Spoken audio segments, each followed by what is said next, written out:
Welcome back to the deep dive. We need to talk about a hangover. A hangover. Usually we're diving into business strategy or market trends. Are we pivoting to lifestyle advice? Not exactly. I mean, Yeah. this isn't the headache you get from cheap wine or staying up way too late. Right. I'm talking about a specific type of emotional and financial hangover that hits business owners right about this exact time of year. Oh, you mean the best year ever speech? That is exactly the one. So picture it. It's late December. You're at the company holiday party. Yeah. Or maybe you're just sitting at your desk drafting that end-of-year email to the whole staff. The vibe is electric. Oh, yeah. Everybody is riding high. Exactly. You are looking at the top-line revenue chart, and it is just beautiful. It's up and to the right. You hired 3 new people. You landed that massive client that everyone wanted. Right. The one you pitched for 6 months. Yep. And you're telling your spouse and your team and yourself, we crushed it. We conquered the world. It's the victory lap. It's that moment where the external scoreboard says you absolutely won. And it feels good. It feels incredibly valid. But then the calendar flips. The holidays end. The decorations come down. Yeah. And we get to mid-January, specifically a Friday, Payroll Friday. The mood shift right there. That is a heavy shift. It's brutal. You're sitting in that same office. Maybe it's 5 p.m., the lights are dim, just the glow of the monitor. You log into the bank app to approve the transfer, Yeah. and suddenly that best year ever feeling just it completely evaporates. Just gone. There are no alarm bells ringing. The screen isn't flashing red. Mm-hmm. But you feel this physical tightening in your chest. Because the number in the operating account does not match the story you told everyone at the party 3 weeks ago. Exactly. We call this the busier version of broke. Man, that phrase hits hard. The busier version of broke. It really does. It should hit hard because it's a phenomenon that is absolutely sweeping through the service sector right now. Sweeping through it. It is this profound, disorienting disconnect between public success, the revenue, the headcount, the busyness, all those LinkedIn announcements and private anxiety. Right. You're looking at the balance thinking, I worked twice as hard this year. We sold more than ever. Why does this feel tighter than when we were half this size? And that is the absolute mission for this deep dive. We are unpacking what industry insiders are calling the Q1 profit paradox. The Q1 profit paradox. Yeah. And I want to say this right up front to anyone listening. If you have felt that disconnect, that confusion of why am I working harder but keeping less wave, you are not crazy. No, you're not. And you are definitely not alone. You're really not alone. We're looking at a massive stack of research, specifically insights from the Profit Foundation work and data from the last 3 years of service sector economics. Right. This is not a you problem. This is a structural issue. Structural, meaning it's not just, January is always a slow month. No, definitely not. If it were just seasonality, you'd expect it. You would plan for it. This is a misalignment in the machine itself. Which is terrifying. It is. And the real danger is that it's quiet. It's not a heart attack that drops you to the floor instantly. It's a slow bleed. Yeah. And because it's not dramatic, most owners just let it slide. They think, I'll just fix it in Q2. But by Q2, the year is moving way too fast. You're already behind the 8 ball. Exactly. So our focus is about stopping the bleed. We're going to look at why revenue is actually a liar. A big liar. We're going to unpack a really fascinating medical analogy involving the ICU, which I know sounds intense, but it makes total sense when you hear it. It's brilliant. And we're going to talk about the pricing fear loop. But let's start with the core thesis here. Why is this happening right now? Well, the service sector has gone through a massive shift in operating costs over the last 3 years, but our management habits are totally stuck in 2020. We're still running the old playbook. Right. We are still operating with a more is better mindset. The core thesis of all this research is simple but really painful. Revenue went up, but the bank account didn't follow. And the knee-jerk reaction for literally every entrepreneur is, I need more sales. Always. It is the absolute reflex. Cash is tight. Go sell something. We need more leads. Feed the beast. If I just get one more client, everything will smooth out.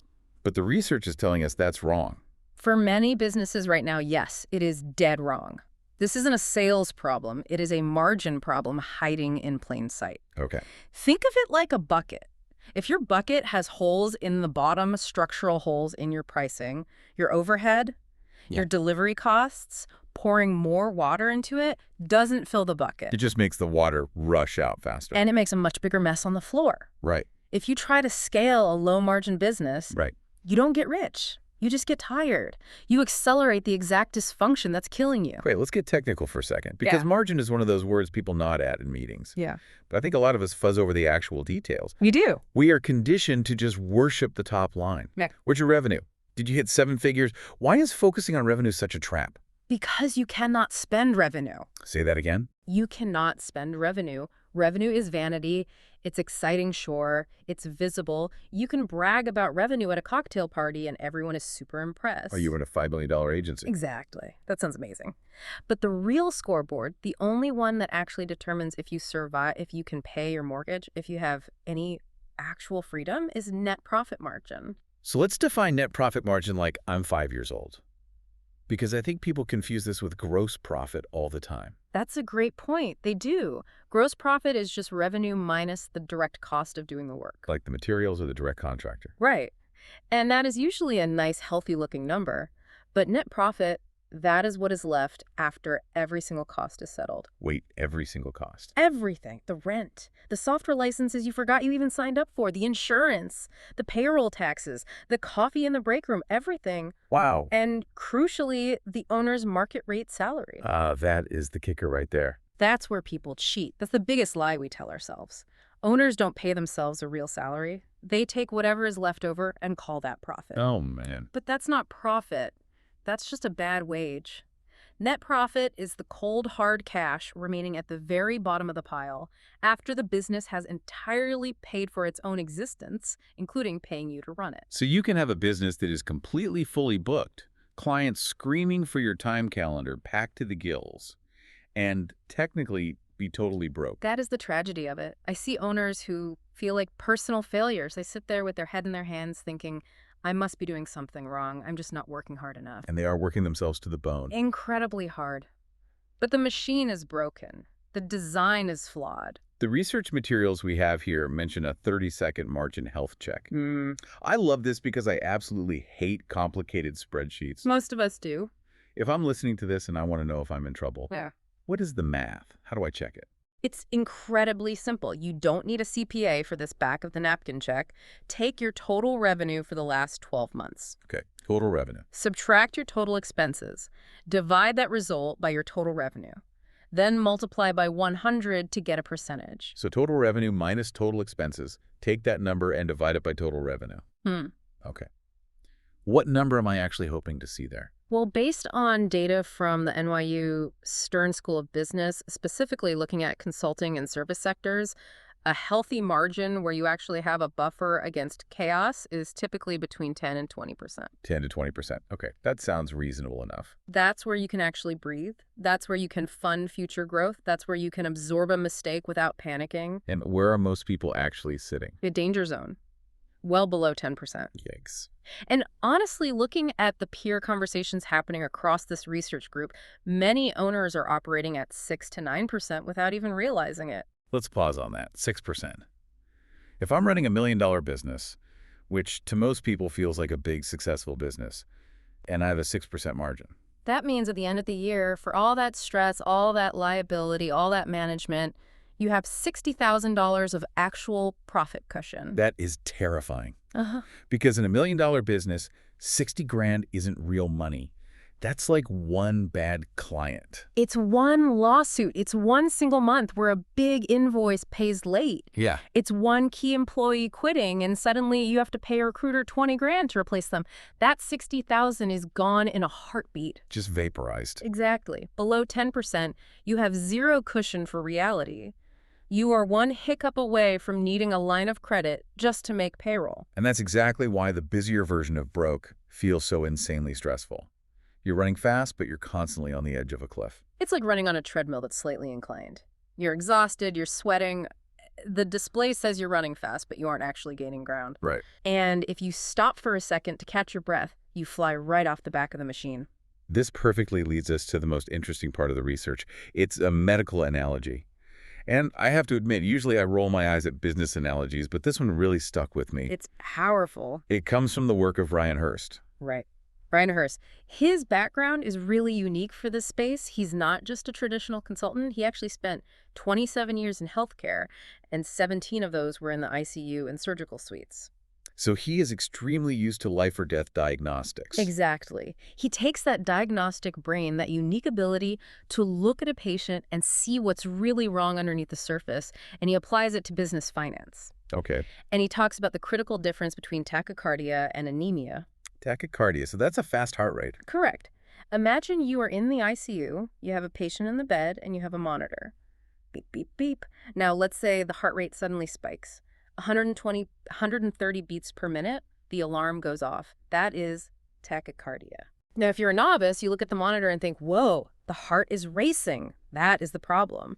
We need to slow the heart down or fix the heart. Or in business terms, you look at it and think, Right. wow, look at all that activity. The heart is pumping. We are so busy. Right. Revenue is the heart rate. It's Yeah. the activity. It's the Slack messages flying back and forth, the team running around, the invoices going out.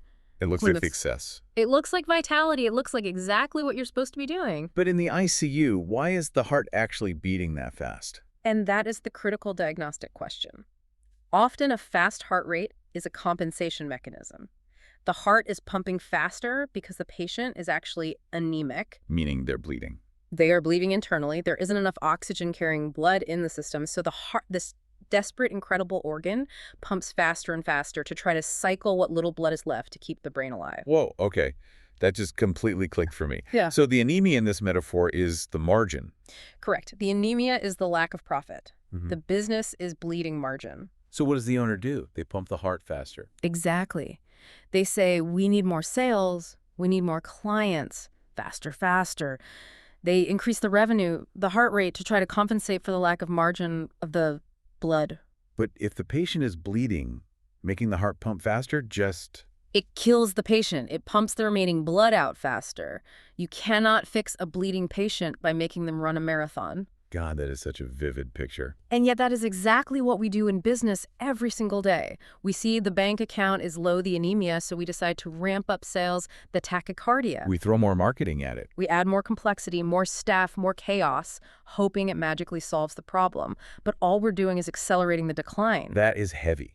Mhm. It really changes how you look at a busy office. You walk in, everyone is stressed and working late, phones are ringing, and you usually think we're crushing it. But maybe you're just bleeding out faster. It is the difference between activity and health. And identifying this is absolutely crucial. You have to stop treating the heart rate and start finding the actual bleed. So where is the bleed coming from? If it's not a lack of sales, what is it? I think this leads us right into the capacity trap. This is a huge one. And it counters basically everything we are taught about growth. Because the logical assumption, the thing they teach you in Business 101, is economies of scale. If I have a low margin, I just need to get bigger. Yeah. If I scale up, my costs will go down per unit and I'll be super profitable. Why doesn't that work here? Because in service businesses, agencies, consultancies, dev shops, economies of scale are often a complete myth. Really? Yes. We aren't building widgets in a factory. If you build a factory to make plastic cups, the 10,000th cup costs absolute pennies to make. The machine is already running. The lights are already on. Right. But in services, we are selling time, expertise, and human effort. Right. If I'm a creative agency and I take on double the clients, I can't just turn a dial on a machine. I literally need double the people. Exactly. Humans don't scale like software. Fully booked does not equal profitable. As your capacity fills, let's say you go from 60% utilization to 95%, your costs don't just stay flat. You go up. They actually expand, and sometimes they expand non-linearly. Meaning the costs go up way faster than the revenue does. Yes. Think about the mechanics of it. You add more staff. Now suddenly you need a layer of middle management because you personally can't manage 20 people directly. Right, you tap out. So you hire a project manager. That PM does not generate any direct revenue. They are pure overhead. Yep. Then you need more software licenses. You need a bigger server capacity. You need more liability insurance. You need a bigger office, or you need to pay more remote work stipends. The overhead presses harder and harder the closer you get to 100% capacity. This is what the research calls the double revenue myth. Yes! I ask owners this diagnostic question all the time. If your revenue doubled tomorrow, would your profit double? And everybody desperately wants to say yes. Of course they do. It's the dream. But the honest answer, if you really, really look at the mechanics of your specific business, is almost always no. Wow. If you double a service business, you double the headaches, you double the delivery costs, and you double the payroll. Often, your net profit margin actually shrinks because you've added layers of complexity that you didn't even have when you were a smaller, nimbler operation. You just end up working twice as hard for the exact same take-home pay, Ah, or less. exactly. There was a specific example in the research. A graphic designer, let's call him Alex for the sake of the conversation. I think a lot of listeners are going to resonate with Alex. Alex is the perfect poster child for this trap. So Alex is this freelancer turned agency owner. He is booked solid 6 or 7 days a week. He is working Saturdays consistently. Right. And the thing is, he loves the design work. This isn't someone who hates their job or is slacking off. Yeah. But he gets to the end of the year, looks at the actual numbers, and he is genuinely confused. He asks, I worked every single Saturday. Where is the money? That is the tragic realization right there. Working more for less isn't just bad luck, it is structural. Alex fell face first into the capacity trap. Because every new client cost him more. He kept adding clients, but every new client required so much extra effort and overhead, more revisions, more software, more outsourced help, that his margin per hour completely eroded to almost nothing. He was just churning cash. And this is where we really have to talk about burnout. Because usually when we talk about burnout in the business world, we talk about yoga retreats and vacations. Now, Alex just needs a week in Cabo. He just needs to unplug. A week in Cabo is very nice, but it does not fix a P&L statement. There's a brilliant line in the notes here. You can't rest your way out of a broken machine. That is the key insight. If Alex takes a week off, he comes back to the exact same broken business model with a 6% margin. The stress comes back the literal second he opens his laptop. Instantly. Burnout in this specific context is operational exhaustion. Operational exhaustion. It is the soul-crushing feeling of running on that treadmill. It's not that you can't physically handle the work. It's that your subconscious knows the math isn't working even if your spreadsheet hasn't fully admitted it yet. Okay, so we've got the Nikki bucket, we've got the anemia, we have the capacity trap. Now let's talk about one of the biggest reasons for that anemia right now in the current market. Why are the margins so painfully thin? It brings us to the pricing fear loop. This is where human psychology collides head-on with economics. And this is where we see the absolute biggest hesitation from business owners. We're all dealing with inflation. We see the headlines. We feel it at the grocery store. But how does that actually play out in the profit and loss of a service business? Well, let's just look at the hard data. The NFIB Small Business Economic Trends report is extremely clear. For the last 3 years, costs have gone up across the board consistently. Everywhere. Labor is significantly more expensive. Retaining top talent costs an absolute premium right now. I think literally everyone listening feels that pain. Materials, insurance, software subscriptions, especially software, everything costs more. But here is the critical error. Who actually felt this pain the most? Was it the ones losing clients? No, it wasn't the businesses that were struggling to find work. It was the owners who absorbed those cost increases rather than passing them on to their clients. The nice guy syndrome. Yeah. I don't upset my best clients. I'll just eat the 5% increase myself. No, exactly. I don't want to be the bad guy. I don't want to have that awkward Zoom conversation. And that is mathematically suicidal. It is. Let's do the actual math on it. If your operating costs go up 15%, which is not at all unrealistic over a 3-year period, and your prices stay completely flat, you aren't just breaking even. You are actively shrinking your own pie. You're paying to work. You are paying for the privilege of working for your clients. You are effectively giving them a daily discount financed directly by your own profit. And yet, raising prices is so terrifying for people. It's the thing owners lose sleep over. If I raise my rates, they're all going to leave and I'll have nothing. So what do? They do the timid adjustment. Right, the timid adjustment. They know they're bleeding. They're running at a 7% margin. Costs are up 15%. So they summon all their courage. Yeah. They write the email and they raise prices by 3%. It's like putting a Band-Aid on a gunshot wound. It is exactly that. It's a purely gut feel adjustment. 3% feels safe. Nobody is going to yell at me for 3%. Right. But it doesn't solve the solvency problem at all. It is a move designed for emotional comfort, not financial health. It makes the owner feel like they took action without actually solving the root problem. It's just avoiding the conflict. It is. And here is the hard truth we really need to land on. Subsidizing your clients with your own profit and effectively with your own family's security is the single most dangerous move you can make in the business climate right now. That's a massive wake-up call. Subsidizing clients with your own security. So what is the alternative? How do we stop guessing and actually fix it? You need a real strategic pricing audit. not a guess. Not looking around to see what your competitors are charging because, frankly, they are probably broke too. That's a great point. You have to look at your actual cost structure. What does it actually cost to deliver 1 hour of your service, including the rent, the software, and your market rate salary? And once you know that actual number, Once you know that number, the price increase isn't a polite request, a mathematical requirement. it shifts your whole mindset. It moves the conversation from, I hope they accept this, to, this is what it fundamentally costs to do business with us. It totally changes your posture. You stop asking for permission to be profitable. And usually clients respect that way more than the timid apology, don't they? Absolutely they do. High-quality clients want you to be in business next year. They want you healthy and focused. A healthy vendor is a reliable vendor. An anemic vendor who is stressed out and cutting corners is a massive risk to their business. If you go bust, they have a huge problem to solve. That's a fantastic reframe. You're not gouging them. You are ensuring your own reliability to serve them better. Correct. I want to transition to another structural issue that hits specifically right now in Q1, the Q1 cash flow crunch. Yes. We talked about the holiday party versus Payroll Friday earlier. Why is Q1 specifically so hard for cash flow? Is it just universally bad luck across the board? No, it's the anatomy of a squeeze. And again, it's structural. It's not seasonal. It's about timing and financial physics.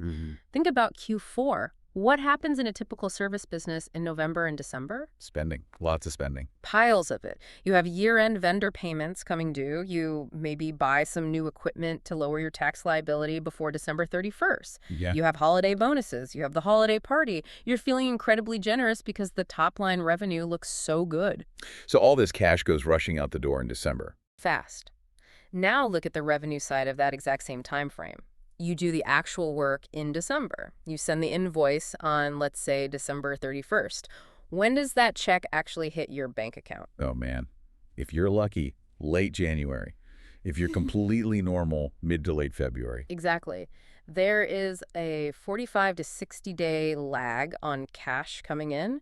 So you have this massive expense cluster in Q4 and a huge revenue collection valley in Q1. So the operating cash flow takes a massive hit before the New Year's revenue could even catch up. Right. So the business isn't necessarily permanently broken. The timing is just awful. It's a liquidity gap. It is a liquidity gap, but how business owners react to that gap completely determines if it becomes a full-blown crisis. And most make two major mistakes right here. Okay, let's walk through them. What is mistake number one? Mistake number one is cutting the wrong things. Because when the bank balance drops, panic immediately sets in. The lizard brain completely takes over. We need to cut expenses right now, so what goes first? Usually the stuff that feels quote-unquote optional. Marketing, training, stuff like that. Exactly. Let's cancel the client appreciation gifts. Let's stop paying for the follow-up CRM software. Let's completely slash the training budget. Right. They cut the muscle instead of the fat. Yeah. They cut the very things that generate future revenue and protect their high-value relationships. It's short-term gain for massive long-term pain. The psychology of client retention tells us that in a crunch, you absolutely need to protect the clients who give you the highest profit per hour. If you cut the service level for them just to save a few bucks on a software subscription, you are creating a Q2 revenue problem to solve a Q1 cash problem. You're just kicking the can down the road and making it way heavier. Yeah. Okay, what is mistake number two? Mistake number two is scarcity selling. This one is deadly. You see, the low bank balance and urgency completely creeps into your sales voice. You get desperate. Yeah. And clients can smell desperation, can't they? Like a shark smells blood in the water. Yeah. And what happens? You start actively negotiating against yourself. We We all have. You say things like, oh, you can't do $10,000. How about $8,000? Or you say, I'll throw in this massive extra scope of work for free if you just sign the contract by Friday. So you are actively lowering your margin and increasing your actual workload exactly when you are already in a crunch. You are shrinking the transaction size exactly when it needs to grow. You are filling the boat with low quality, low margin revenue just to see some cash flow hit the account, but you're completely clogging up your capacity with bad work. You are literally locking yourself right back into the busier version of broke. You're cementing it in place. So what is the strategic fix? If we can't cut the muscle and we shouldn't panic sell, Yeah.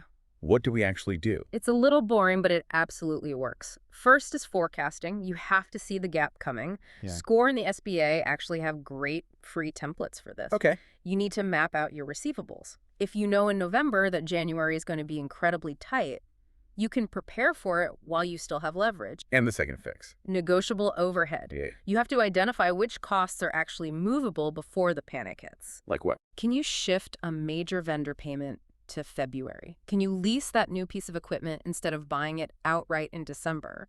You build the plan in December, not in the absolute panic of mid-January. It's all about being proactive versus reactive. Always. Proactive keeps you in control. Reactive puts you at the mercy of the market. Let's bring this all together. The research outlines these 4 misalignments, and this is basically a diagnostic summary for the listener. Yeah. If you are listening to this right now in your car or walking the dog, I want you to mentally check the boxes here. Let's connect the perception to the reality. Okay, let's run through them. Number 1, perception. I need more clients. And the reality. Reality. Your margin per client is too low. Volume will just make the bleeding worse. You don't need more clients. You need better margins. Oof. Okay, number 2, perception.